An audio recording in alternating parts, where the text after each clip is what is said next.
Making a mango custard. I'm putting whole milk. It's like we have a recipe up there with you guys. Like you're making a big pot, but we're making a small just to show you. Adding a milk, then I'm putting a teaspoon of cornstarch, and let the milk come to a boiling with the cornstarch in it.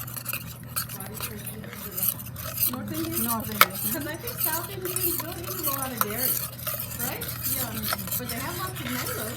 So putting adding a mango pulp to the mango custard that I'm making. I had already put the cornstarch in it.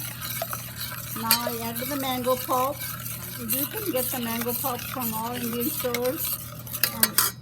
We didn't have Or make your own. No, I didn't have canned. Well, I had canned to show you, but Is it canned or frozen? canned. What is this, Goga? I'm adding a sugar to it.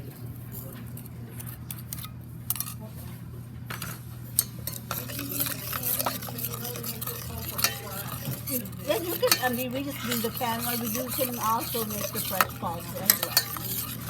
When the mangoes are in season, that's okay to do that. It does take a little while to cook, so but we already have a ready made for it to be served today.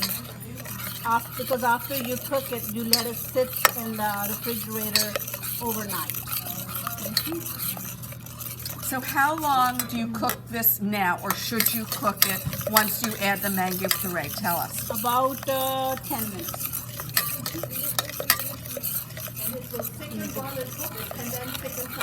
Yeah, yeah.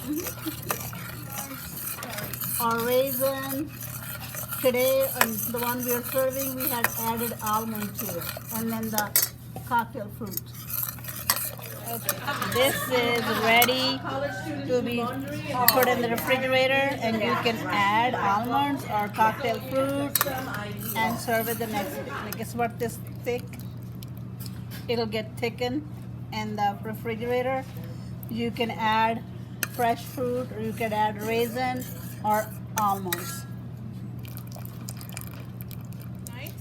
And then once it's chilled, you whip it, and then you add your, if you want to, you don't have to add this. And it gets a thicker consistency. You'll have it later. It's in the freezer cooling because we made it this morning.